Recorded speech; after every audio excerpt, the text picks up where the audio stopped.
하나님 말씀은 창세기 9장 20절부터 23절까지입니다. 노아가 농업을 시작하여 포도나무를 심었더니 포도주를 마시고 취하여 그 장막 안에서 벌거벗은지라. 가나안의 아비 함이 그 아비의 하체를 보고 밖으로 나가서 두 형제에게 고하매 셈과 야벳이 옷을 취하여 자기들의 어깨에 메고 뒷걸음쳐 들어가서 아비의 하체에 덮었으며 그들이 얼굴을 돌이키고 그 아비의 하체를 보지 아니하였더라. 아멘. 좋은 일에 마가 낀다는 말이 있는데 그것을 네 글자로 호사다마라고 합니다. 여기서 마는 막이 맞자입니다. 그래서 좋은 일이 일어나기 전에는 막이 역사가 있고 또 좋은 일이 일어난 다음에도 나쁜 일이 생긴다는 거예요. 그걸 호사다마라고 하는데 그런 일이 실제로 노아의 가정에서 발생이 되었습니다. 홍수 심판에서 구원받은 노아가 처음으로 땅을 가꾸고 포도를 심었는데 첫 열매를 거두었어요. 그런데 그가 이 포도주를 마시고 술에 취하여 자식들 앞에서 큰 실수를 했는데 이것 때문에 둘째 아들의 그 자손이 저주를 받게 됩니다. 이 성경에 보게 되면 이 노아가 어떤 인물인가를 이렇게 설명합니다. 창세기 6장 9절에 노아는 의인이요 당대의 완전한 자라 그랬어요. 그리고 베드로후서 2장 5절에 보니까 노아는 의를 전파했다고 그랬어요. 의롭게 사는 길이 뭔가, 어떻게 죄인이 의롭게 되는가에 대해서 전파했던 노아였습니다. 그런데 이렇게 의롭게 살면서 의를 전파했던 노아가 어떻게 이렇게 큰 실수를 할 수 있습니까? 세상에는 의인이라도 하나님처럼 완전한 자가 없습니다. 성도들은 의롭다고 인정을 받았기 때문에 의인이라고 불려지는 겁니다. 하나님처럼 완전하기 때문에 의인이 아닙니다. 죄가 없기 때문에 의인이 아니라 하나님이 의롭다고 인정해 준 거예요. 죄가 있음에도 불구하고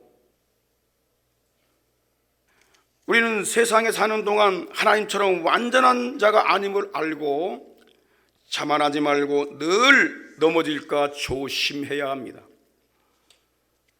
홍수 심판에서 구원받은 노아가 실패하게 된 원인이 뭘까? 왜 실패했을까? 그렇게 의롭게 살던 노아가 왜 타락을 하게 된 것일까? 그 첫 번째 이유가 뭐냐면 안일함 때문입니다. 안일함.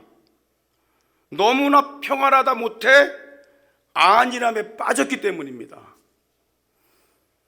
평안한 건 좋은 게 아니에요. 그땐 좋을지 몰랐는데 평안이 계속되면 나중에 죽습니다. 멸망합니다. 자, 20절에 보십시오. 노아가 농업을 시작하여 포도나무를 심었더니 그랬어요. 방주에서 나온 노아는 농업을 시작한 첫 농부입니다.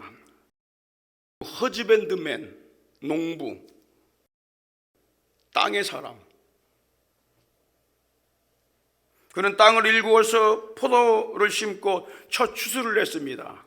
그런데 21절에 보십시오. 포도주를 마시고 취하여. 취했단 말이에요. 술에 취한 거야. 자, 그가 포도주에 취하게 된 원인이 뭘까요? 포도 수확이 많았기 때문일까요? 포도주를 만들었기 때문일까요? 원래 포도주는요, 음료 대용으로 마십니다. 우선순위가 바뀌어버린 겁니다. 우선순위가 바뀌었어요. 자, 방주에서 나온 후 처음으로 땅에 포도 농사를 해서 첫 열매를 거둔 거예요. 얼마나 감사합니까? 신기하지 않습니까? 그런데 그는 자신이 먼저 포도주를 만들어 마시고 취했어요. 이 본문에 보게 되면 첫 열매를 하나님께 드렸다는 말이 없습니다. 그가 포도주를 마시고 취했다는 말만 기록한 것을 보면 신앙의 우선순위가 하나님 중심에서 자기 중심으로 바뀐 거예요. 사람이 하나님을 경외하는 방법이 두 가지가 있어요. 첫째는 하나님께 희생제사, 감사 제사를 드리는 거예요. 예배 드리는 거다 말이야. 예배.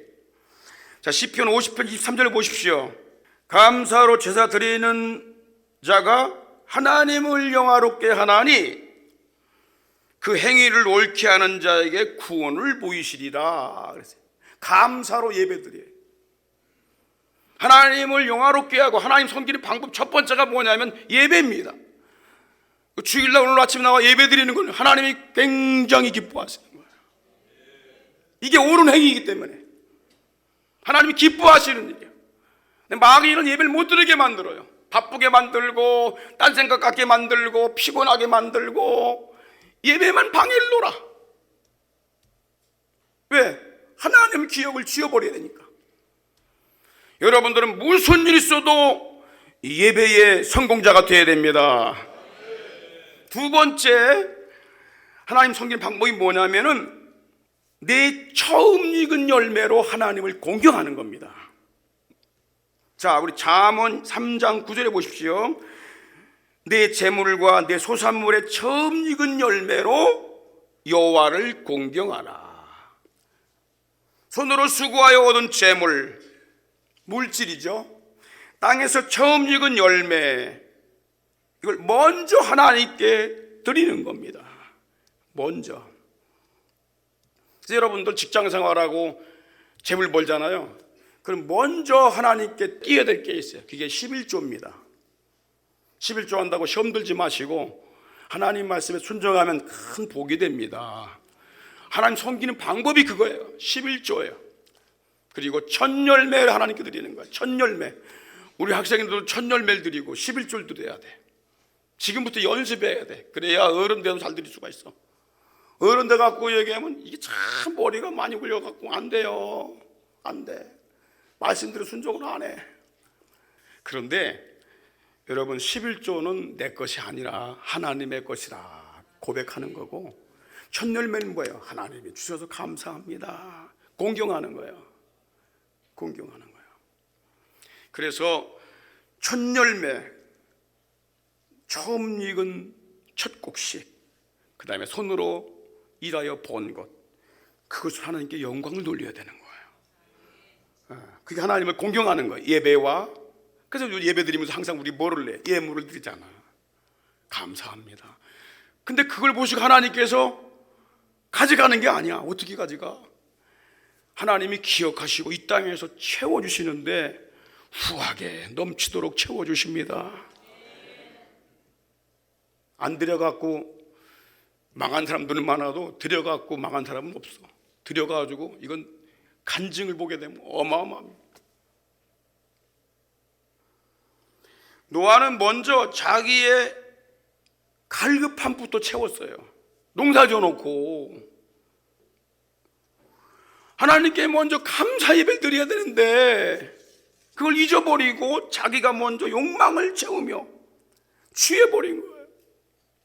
왜 그랬을까요? 평안함과 안일함 때문에 그랬습니다.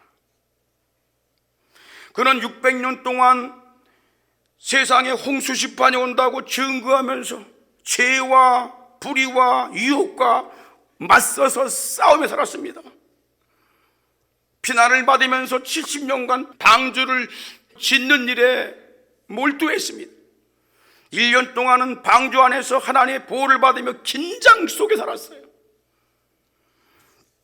홍수 심판이 온다고 경고하며 제사함 받고 의롭게 살아야 한다고 증거하며 불의와 맞서 싸울 때에는 하나님의 음성에 귀를 기울이고 그분을 절대적으로 의지하며 살았습니다. 그래서 그걸 하나님과 동행했다고 그러는 거야. 여기에 또 하나님은 홍수 트라우마까지 겪은 노아에게 다시는 물로 세상을 심판하지 않겠다라는 무지개 언약까지 주셨어요. 이것이 그에게 얼마나 큰 위로와 안식과 평안이 됐는지 모릅니다. 다시는 홍수로 땅이 멸망될 일도 없어졌고 하나님을 대항하는 악인들도 모두 죽음을 당했습니다. 세상에는 오직 구원받은 노아와 그 8식구만 남았기에 이후로 번성한 자손들은 의의 길로만 갈 줄로 알았어요. 포도농사를 지었는데 소출이 풍성했습니다. 그들을 해할 자들은 아무도 없었고 염려나 걱정거리가 사라져버렸습니다. 그런데 문제는 바로 여기에 있는 것입니다. 그들에게 더 이상 하나님께 헌신하는 것과 깨어있을 필요성이 없어졌다는 데 있습니다. 의를 전파해야 할 필요성도 없고 전도해야 할 필요성도 없고 종말 경고도 할 필요가 없어졌습니다. 이때가 위기입니다. 위기는 추위와 더위, 여름과 겨울, 고난 때문이 아니라 삶의 목표를 상실하고 나태함에 빠질 때 찾아오게 되는 것입니다. 놀랍게도 옛 세상에서 의인이요 완전한 자로 인정받은 노아가 이 나태함과 술 취함 때문에 타락을 하게 된 거예요. 여러분, 우리 중고등학교 때는요, 선생님들이 얼마나 간섭이 심한지 영화도 못 보러 가게 했어요. 그 영화관에 몰래 가잖아요. 선생님이 거기서 다 지적을 해. 발각되고 막 그러는데, 그러다가 대학을 들어가게 되면 애들이 자유함에 이제 완전히 규제가 없어지니까 이제 완전히 거기서 타락해버리는 거예요. 다 물들어 버리고 나쁜 짓 하고. 왜? 갑작스럽게 풀어지니까. 똑같은 현상입니다. 여러분, 모든 것이 잘 풀리면 그리고 성공하면 하나님께 더욱 감사하며 잘 섬길 것 같지만 안타깝게도 인간은 안일함에 빠지고 자기 욕망을 이기지 못하는 부패한 존재임을 알아야 되는 거야. 인간을 알아야 돼. 인간을. 사람을 모르고 있어요. 사람 자체를. 성경의 예레미야 17장 9절에 뭐라고 말씀합니까? 만물보다 거짓되고 심히 부패한 것, 가장 부패한 것, 그것이 마음이라고 그랬어요. 인간의 마음. 누가 그걸 알겠느냐? 사람이 아무리 의롭고 온전한 믿음으로 하나님과 동행한다 할지라도 세상 것들로 부해지면 긴장이 사라져버려요. 안일함에 빠져 자신의 욕망을 채울 궁리만 하게 되는 거예요. 어리석은 부자 하는 고백을 들어보십시오. 누가복음 12장 19절에 뭐라고 말합니까? 내 영혼아, 여러 해 쓸 물건을 많이 쌓아 두었으니 이제 평안히 쉬고 먹고 마시고 즐거워하자. 이게 인간이 가는 길입니다.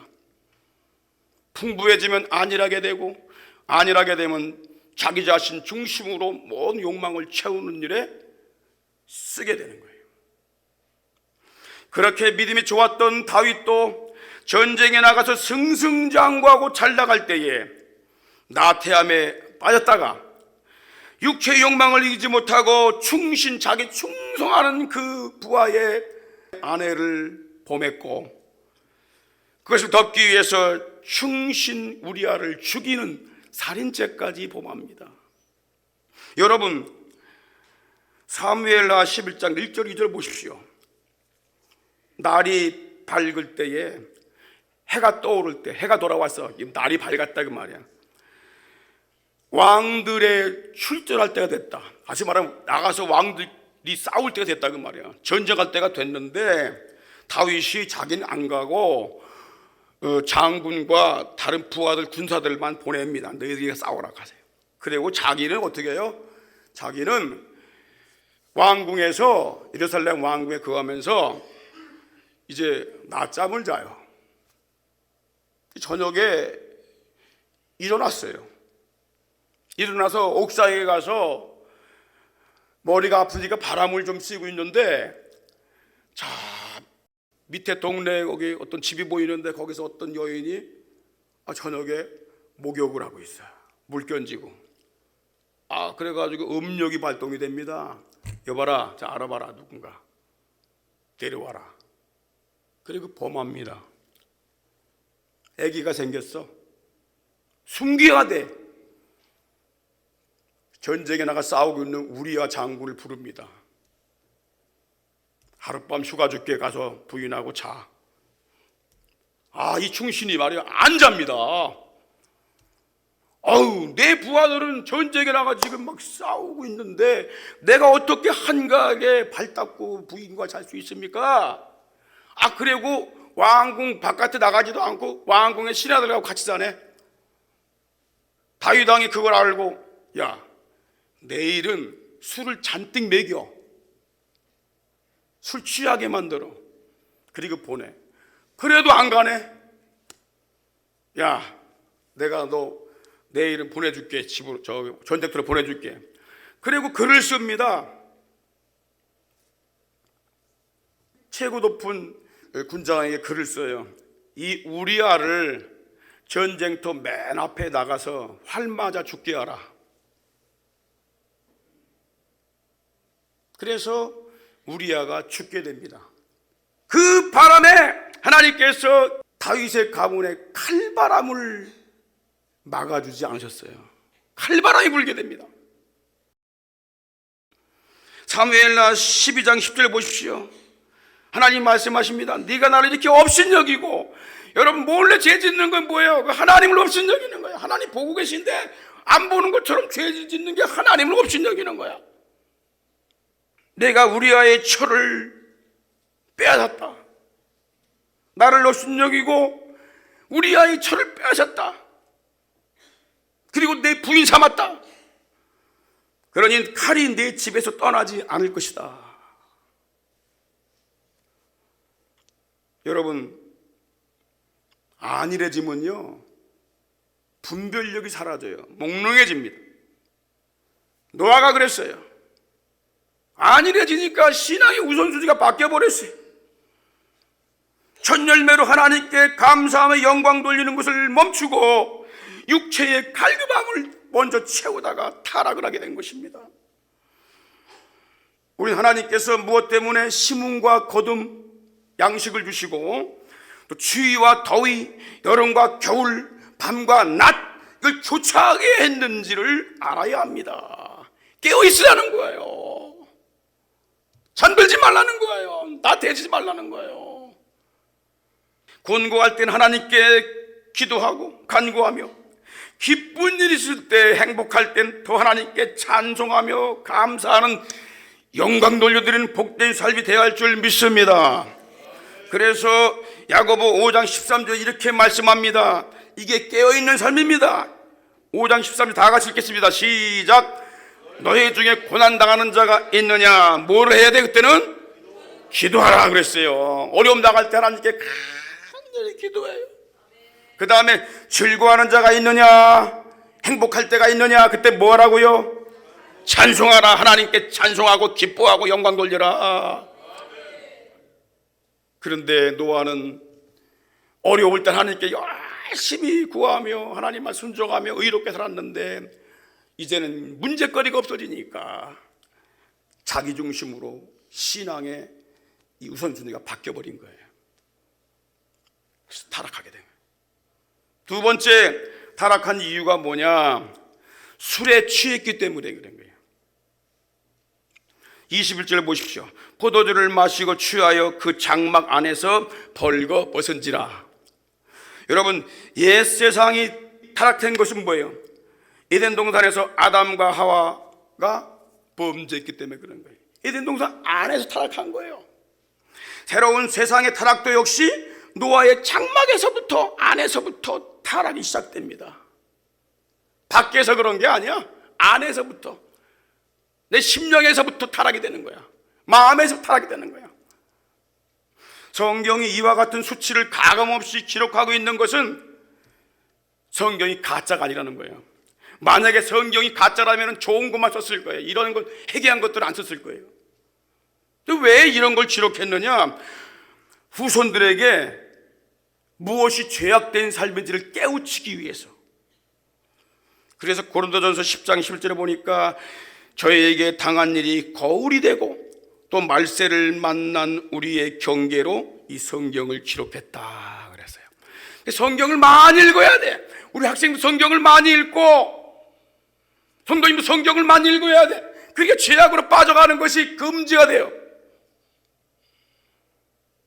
성경을 안 읽게 되면 왜 죄악에 빠지냐? 거울을 못 보고 다니는 거야. 우리 스스로 날 못 봅니다. 그럼 어떻게 봐야 돼요? 성경을 통해. 성경이 거울이야, 거울. 그런데 우리 성도들이 일주일에 가도 한 달에 가도 성경 한 장도 안 읽어요. 그리고 집사라고 그러고 장로라고 그러고 권사라고 그러고 일꾼이라고 그러고. 그러니까 나오는 건 뭐예요? 자기 속에 있는 악밖에 없어요. 성경을 안 읽어. 거울이란 말이에요. 거울. 성경이.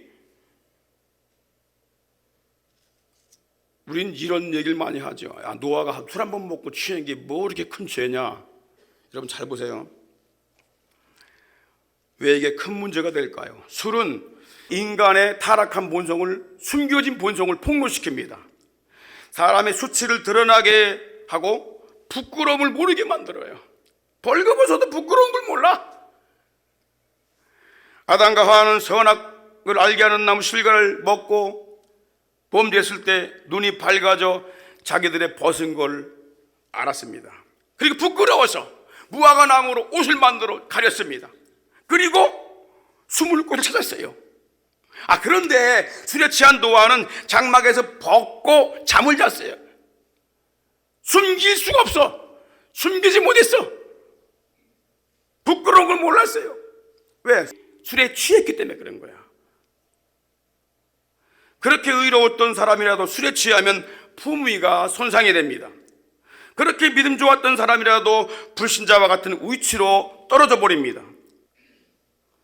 오랫동안 죄악과 불의와 맞서 싸웠던 노아는 통제력을 잃고 술 앞에 굴복을 합니다. 아버지로서의, 의인으로서의 품위가 손상되었어도 깨닫지 못하는 둔한 상태가 되어버린 거예요. 사람을 둔하게 만드는 것 몇 가지가 있어요. 누가복음 21장 34절에 보니까 너희는 스스로 조심하라. 그렇지 않으면 방탕함과, 이 방탕한 것이 마음을 둔하게 만들어. 그리고 술 취함과, 술 취하는 게 마음을 둔하게 만든다. 그리고 생활의 염려, 근심 걱정 많이 하는 게 이게 사람 마음을 둔하게 만드는 거야. 마음이 둔하여지고 뜻밖의 그날이, 멸망의 날이 덕과 같이 만드는 거야. 그럼 더 납니까? 짐승이 잘 다니는 길에다가 철망으로 된 이렇게 덫을 딱 만들어가지고 딱 펴놔요. 그래서 숯불로 이렇게 덮어놔. 그리고 짐승이 곧 가다가 다리가 탁 껴버리잖아. 그럼 그냥 그 톱니 같은 날카로운 철이 다리를 갖다 확 훑쳐버립니다. 빠져나올 수가 없어. 움직일수록 더 죄져. 이게 잡히고 마는 거야. 술 취하면 그런 일이 벌어진다는 거야. 인생이 망가진다는 거야. 술을 마시고도 취하지 않았다고, 술에 취해봤었지만 아무 일 없었다고 장담하지 마십시오. 둔해진 마음에 갑자기 재앙의 덫이 임합니다. 술 취함은 하나님께 대한 죄입니다. 하나님을 잊어버리고 자신의 욕망에 취하기 때문입니다. 술 취함은 이웃에 대한 죄입니다. 가족에 대한 죄입니다. 왜냐하면 나쁜 본보기를 보이기 때문입니다. 술 취함은 자기 자신에 대한 죄입니다. 왜냐하면 자기 자신의 품위를 떨어뜨리기 때문입니다. 잠언 23장 29절로 35절에 보게 되면 술에 대한 말씀이 나옵니다. 재앙이 누구에 있느냐? 술 먹으면 재앙이 온다는 거예요. 근심이 누구에 있느냐? 분쟁이, 싸움이 누구에게 있느냐? 원망이 누구에게 있느냐? 까닭없는 장상, 상처나고 피 흘리는 것이 누구에게 있느냐? 붉은 눈이 네게 있느냐? 술에 잠긴 자에게 있고 혼합한 술을 구하러 다니는 자에게 있느니라 그랬어요. 자 보세요. 포도주는 붉고 잔에서 번쩍이며 순하게 내려가나니 너는 그것을 보지도 말라. 술을 보지도 말라는 거예요. 먹지 말라는 거 더합니다. 여러분, 우리 학생들 잘 들어요. 술은 먹는 신용도 하지 마라. 성경이 이렇게 말씀하고 있어. 너희는 포도주를 보지도 말란 말이야. 왜? 이것이 뱀같이 독사같이 너희를 쏘고 문다는 거야. 그리고 33절에 내 눈에 괴이한 것이 보이고 헛것이 보이고 내 마음은 망령된 것을 바랄 것이며, 망령된 행동을 하게 되고 망령된 마음이 생겨 망령된 행동을 하게 되는 거야. 그리고 34절 너는 바다 가운데 누운 자같이 될 것이요 돛대 위에 누운 자같이 될 것이요. 자기가 다 된 것처럼 막 내가 스스로 말하기를 사람이 날 때려도 아프지 않다. 술 먹은 사람들 그거 터져도 아픈 걸 몰라. 그리고 나를 상하게 하여도 내게 감각이 없도다 이렇게 말한다는 거야. 그리고 또 이렇게 말한다는 거야. 내가 언제나 깰까 다시 술을 찾겠다. 술독에 빠져버린 거야. 그래서 글라드스톤이라는 사람이 이런 말을 합니다. 술의 재앙은 전쟁, 기근, 전염병 이 세 가지를 합친 것보다 더하다. 무디가 이런 말을 합니다. 지옥을 보고 싶거든 알코올 중독자의 가정을 보라. 알코올 중독자 가정이 어떻게 살고 있나 보라. 그게 지옥이다. 아무리 의인이며 온전한다라도 사람은 별것 아닌 술에 굴복당하는 연약한 존재다는 거예요. 세상에 취할 거 얼마나 많습니까? 돈에 취하고 술에 취하고 향락에 취하고 음란에 취하고 노름에 취하고 다 취하는 것뿐이에요. 그런데 하나님 믿게 되면 뭐예요? 취하는 일이 없어져. 할렐루야. 취하는 것이 금지가 된단 말이에요. 근데 왜 하나님을 안 믿으려고 하냐 말이에요. 뭐 때문에? 하나님 믿는 거는 세상에 취하는 걸 중단시키는 겁니다. 그래서 에베소 5장 18절에 뭐라고 말씀합니까? 다 같이 시작. 술 취하지 말라. 이는 뭐예요? 방탕한 것이니 뭐라고요? 오직 성령 충만을 받으라. 할렐루야. 다 같이 성령 충만으로 성령 충만으로 뜨겁게 뜨겁게 말씀 충만으로 말씀 충만으로 새롭게 새롭게 성령 충만 뜨겁게 말씀 충만으로 새롭게 은사 충만으로 체험 얻어 주의 일 하리라. 할렐루야. 옆에 계신 분 인사하세요. 이제 앞으로 술 취하지 마시고 성령에 취하시기 바랍니다. 인사 한번 하세요. 마지막으로 상당히 중요한 부분입니다. 죄는 순식간에 전염이 되기 때문에 타락이 되는 겁니다. 노아의 타락은 그 아들들에게 또 다른 죄를 짓도록 전염이 됐습니다. 여러분 22절에 보십시오. 가나안의 아비 이 함 둘째 아들 함의 아들 중에 하나가 가나안입니다. 이 가나안의 아비 함이 그 아비의 하체를 보고 밖으로 나가서 두 형과 동생에게 발설을 해버려요. 아버지의 부끄러운 모습을 본 함이 밖으로 나가 두 형제에게 뭐하고 나쁜 소문을 퍼뜨립니다. 남의 수치를 들춰내는 것도 나쁜 일인데 아버지의 실수를 다른 사람에게 퍼뜨려 버린 거예요. 여러분 죄는 강력한 전염성이 있습니다. 하와도 선악과를 따먹고 자기 남편에게 주어 순식간에 죄에 빠졌고요. 그 가정에 퍼져갖고 가인 그 아담의 아들 가인이 또 아담의 아들 아벨을 쳐 죽이는 일이 벌어졌어요. 그러므로 성경은 말씀합니다. 악은 모양이라도 버리라. 흉내도 내지 말라. 흉내를. 함이 그 아비의 수치를 드러낸 것은 아버지를 공경하고 사랑하는 마음이 없었기 때문입니다. 그는 아버지의 한 번의 실수로 그걸 가지고 완전한 죄인으로 아주 취급해버렸어요. 물론 아버지 노아에게도 큰 잘못이 있습니다. 노아의 실수는 함에게 즉시 죄를 짓게 하는 기회를 제공을 했고 그의 자손들이 저주를 받게 되는 결과를 낳게 했습니다. 본이 중요합니다. 오래된 성도들과 중직자들은 기도하고 깨어있는 일에 본이 되어야 합니다. 나쁜 일에 원인을 제공하지 말고, 나태한 일에 원인을 제공하지 말고, 저 권사도 그런데 저 권사도 기도 안 하는데 이게 나쁜 일에 지금 원인을 제공해 주고 있는 거야. 저 장로도 그런데 그 선생님도 그러네? 나쁜 일에 본이 되면 안 된다는 거야. 선하고 의로운 일에 본을 끼쳐야 돼요. 할렐루야. 우리 남의 실수와 범죄가 우리 자신에게 전염되지 못하도록 차단을 해야 됩니다. 타인의 허물과 죄가 나에게 전염되지 못하도록 차단을 해야 되는데 어떻게 차단할 수 있을까요? 노아의 두 아들처럼 해야 돼. 두 아들. 23절 보십시오. 시작. 셈과 야벳이 옷을 취하여 자기들의 어깨에 메고 뒷걸음쳐 들어가서 아비의 하체를 덮었다. 그들이 얼굴을 돌이키고 그 아비의 하체를 보지 아니하였더라. 할렐루야. 이 둘째 아들 함이 아버지의 그 추태를 갖다가 다 발설해 버렸어요.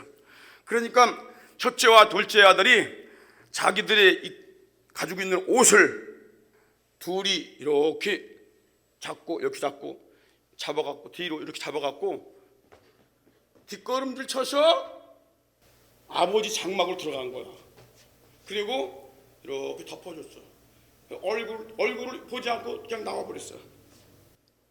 아버지가 아는 거예요. 야, 이게 왜, 네 옷이 왜 여기 있냐? 그래서 나중에 탄로가 납니다. 이 바람에 그 자손들이 어마어마한 축복과 그 다음에 또 이 함의 자손은 어마어마한 저주를 받게 돼요. 지금까지 내려오는 거야, 그게. 이 두 아들은 아버지의 수치와 실수를 사랑으로 덮어준 거야. 사랑하는 마음이 있기 때문에, 존경하는 마음이 있기 때문에. 베드로전서 4장 8절 보십시오.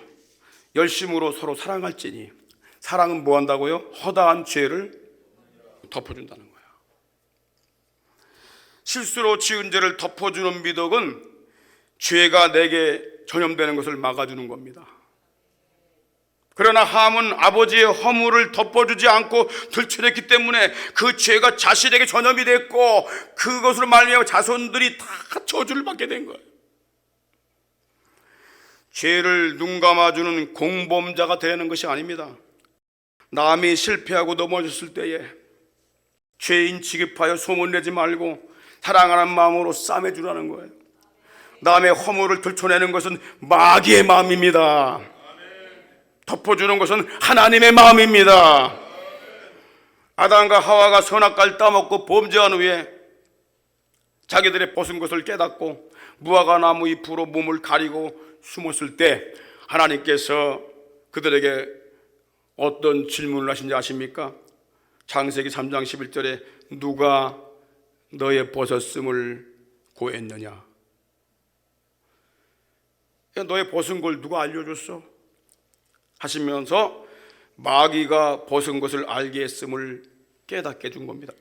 마귀는 벗게 해주는 존재구나. 벗은 것을 깨닫게 하고 부끄럽게 하는 존재구나. 타인의 허물과 수치를 드러나게 만드는 것은 마귀의 속성입니다. 남의 말하기 좋아하죠, 우리. 누가 어떻대, 누가 어떻대, 누가 뭐 했대. 요 말을 조심해야 돼. 말하는 거 보면 이게 마귀의 마음을 가진 건가 하나님 맞은 건가 그 알 수 있는 거예요. 그러나 하나님은 죄와 허물을 가려주십니다. 창세기 3장 21절 보십시오. 여호와 하나님 아담과 아내를 위하여 가죽옷을 지어 입히셔서 그들의 수치와 부끄러운 부분을 가려주셨어요. 그리고 집행례를 주시면서 새 삶을 살 수 있는 기회를 주신 것입니다. 이게 하나님의 마음이야. 매장시키는 것이 아니라 알고 있지만 다시 한번 기회를 주는 거야. 바리새인들과 율법주의자들은 남의 죄를 들춰내고 매장시키는 마귀의 근성을 가진 자들입니다. 그들은 가늠하다가 잡힌 한 여인을 예수께 끌고 와서, 예수님, 모세의 율법 성경에 보게 되면 현장에서 이렇게 가늠하다 잡힌 여인은 돌로 쳐 죽이라고 했는데 당신이 어떻게 하겠습니까? 막 대듭니다. 난폭한 고발자가 되었어요. 그러나 예수님 이렇게 말씀하십니다. 그 여인을 정죄하지 않고 집행유예를 주시면서 새 사람 될 수 있는 기회를 주십니다. 예수님이 그 여인의 죄를 눈감아 주신 것이 아닙니다. 죄에서 벗어날 수 있는 기회, 재앙에서 벗어날 수 있는 기회, 돌 맞아 죽을 수 있는 데서 벗어날 수 있는 기회를 주신 것입니다. 요한복음 8장 11절에 보십시오. 예수님이 이렇게 말씀하셔요. 나도 너를 정죄하지 않는다.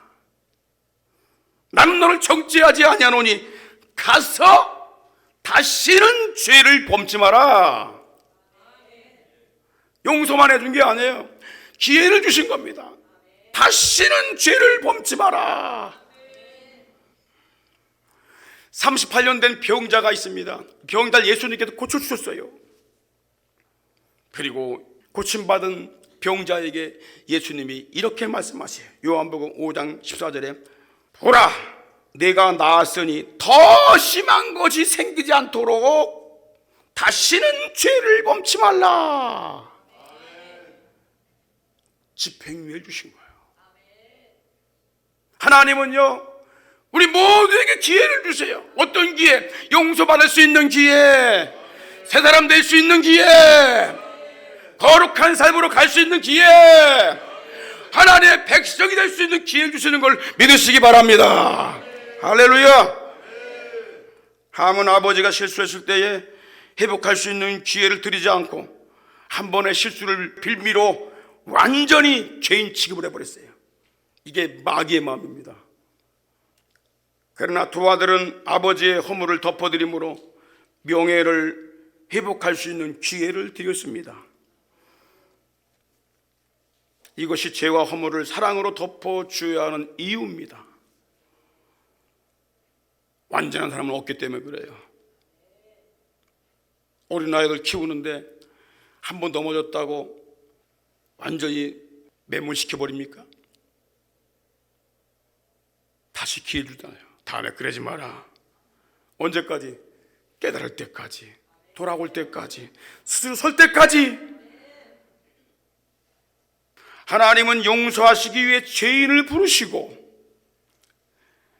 예수님은 십자가에 죽으시고 부활하심으로 죄인들에게 사함받고 의롭다함을 얻을 수 있는 문을 열어 놓으셨습니다. 먼저 열어 놓으셨어요. 먼저.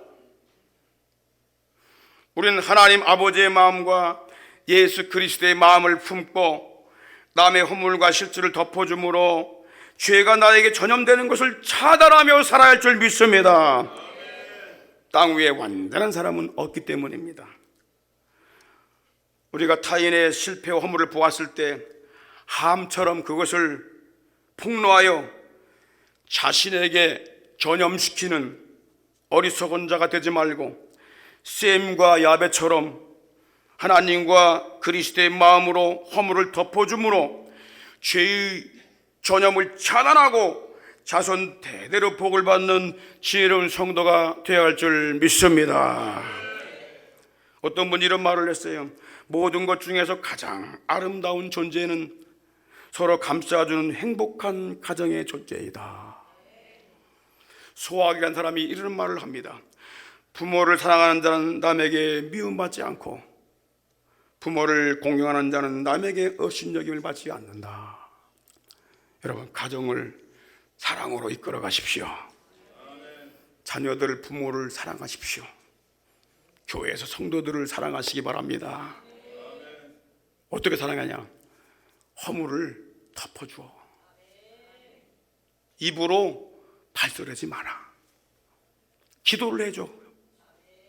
그 사랑으로 덮어주는 거야. 할렐루야. 하나님 아버지, 주께로부터 평안과 사랑과 감사와 거룩과 생명을 날마다 순간마다 풍성하게 공급받게 하여 주시옵소서. 아멘. 이 사랑의 통로가 될 수 있도록 저희들을 축복하시고 인도하시고 쓰시오니 주님 너무나도 감사 올려드립니다. 아멘. 우리 사랑하는 대신의 가족들, 주님의 사랑으로